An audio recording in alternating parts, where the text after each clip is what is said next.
Hi folks, Cian here from Eco Encounters. Wow, it's hot today.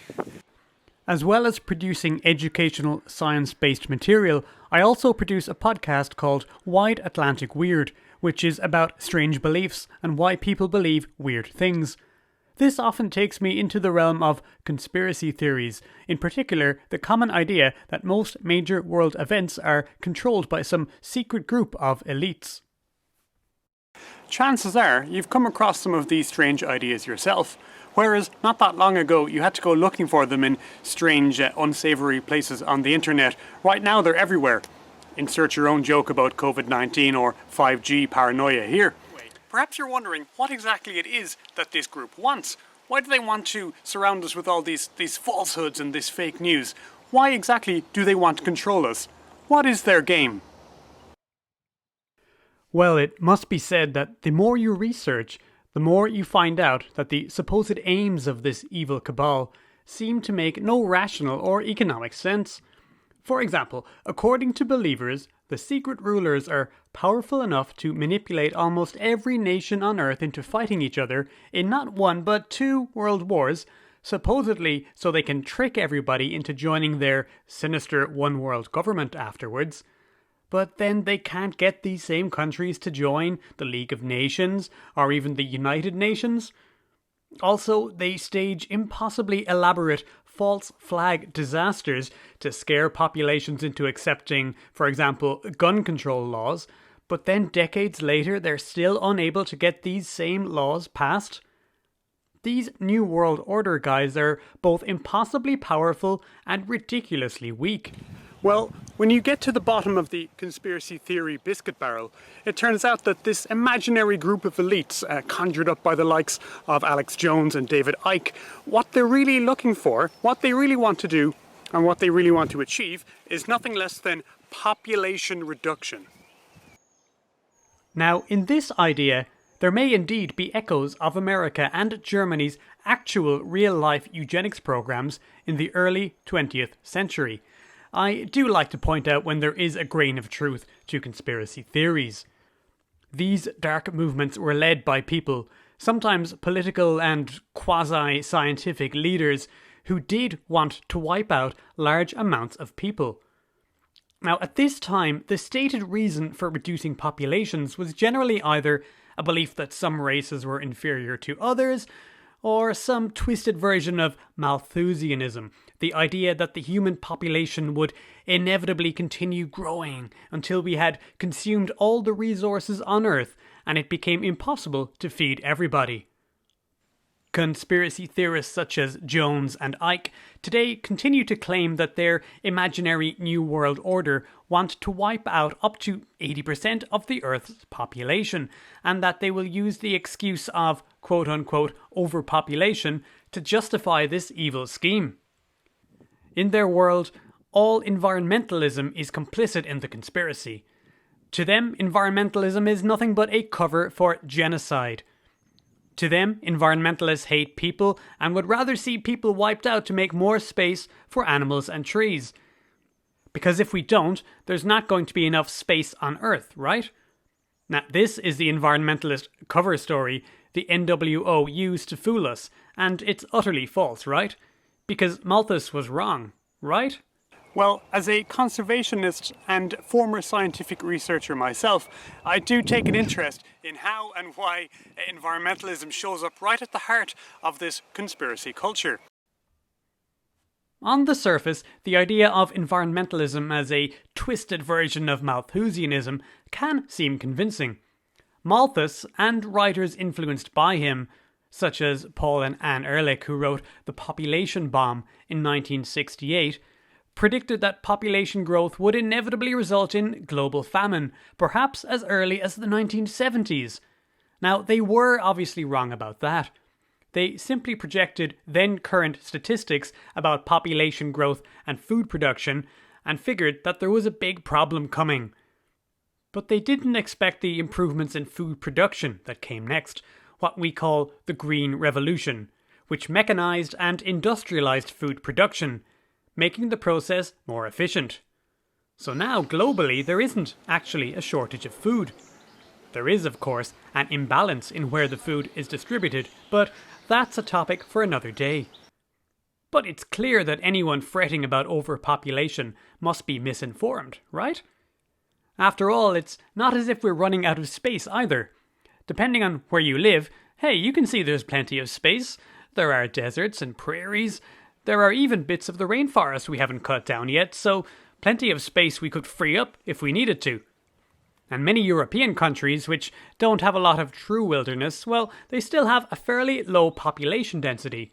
We could squeeze a lot more people in if we needed to.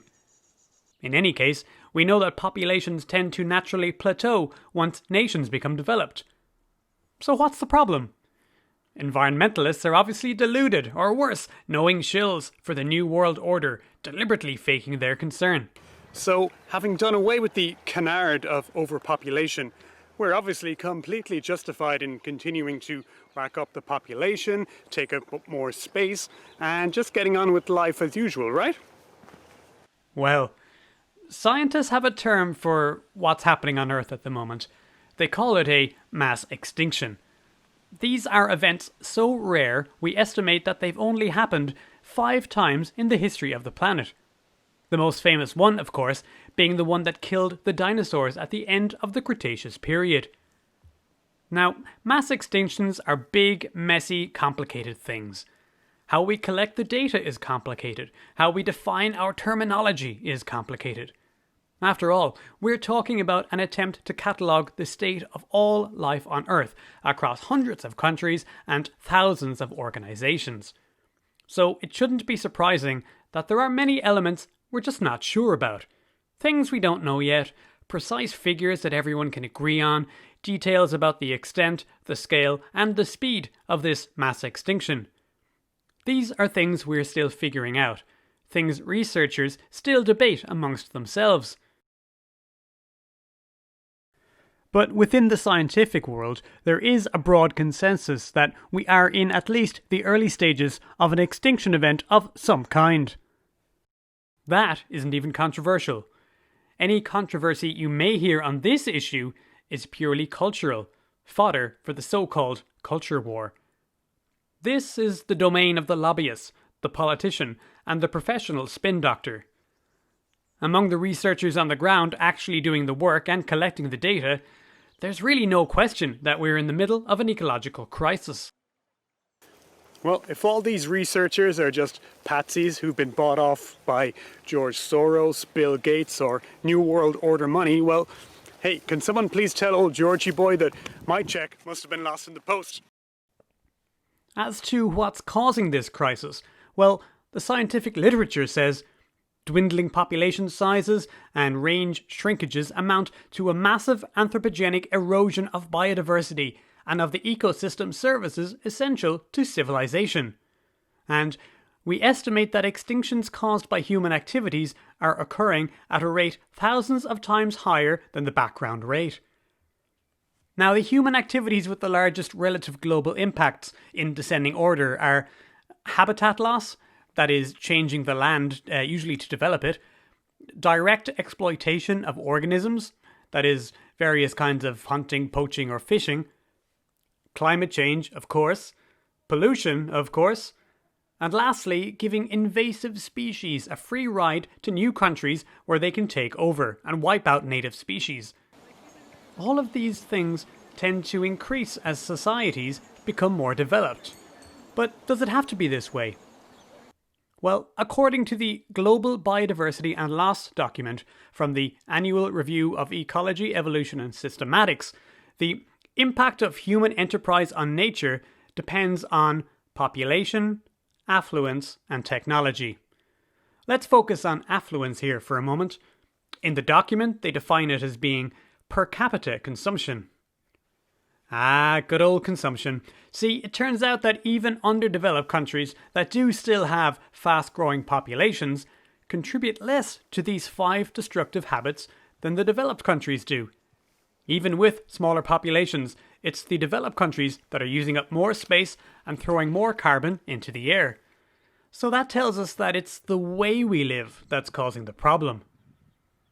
So in the West at least, we're used to living mostly in comfort and safety. with little fear of running out of food, which is awesome. But we're also used to having constant access to foods and products from anywhere in the world and at any time of the year, so long as we can pay for them. Now, it does seem to have worked out pretty good for us. But everything comes with a price. In this case, the price for unfettered hyper-consumerism appears to be ecological collapse. Malthus was wrong. We're not likely to exhaust all resources on Earth particularly soon. We're just using them up at a rate that's turning the planet into a depleted and less diverse place to live. So, is this something that needs to change? Well, I guess that depends on your values.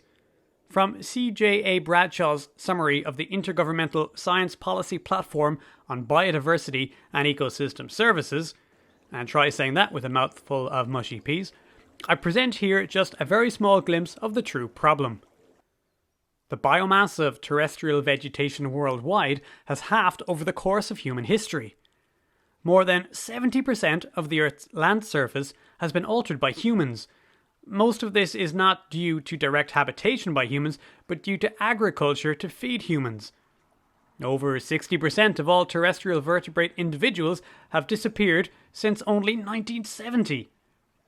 And out of the entire estimated biomass of terrestrial vertebrates on Earth, human beings are reckoned to make up 36% and livestock for feeding us 59%.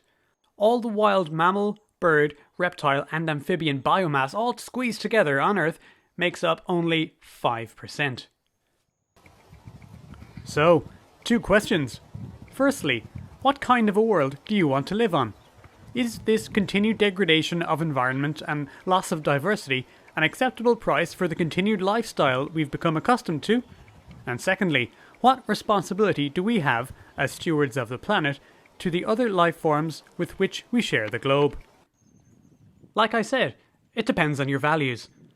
Perhaps you believe we have no responsibility except to other humans. Perhaps you believe that we're justified in doing whatever it takes to provide increasing numbers of humans with increasing amounts of stuff, no matter what the cost. Gotta have that ivory back scratcher, right? In which case, perhaps the question becomes, don't we have a responsibility to leave the next generation of humans a planet that still has some of its diversity intact? Well, that brings us to the end. If you like what you see, there's a few places you can find more information about this sort of thing. If you enjoy the nature and natural history side of things, please do check out the Eco Encounters website for more of that. If you're interested in why people believe weird things, please do check out the podcast, Wide Atlantic Weird, and I'll put links to both of those just below. So thanks for watching, and we'll see you next time.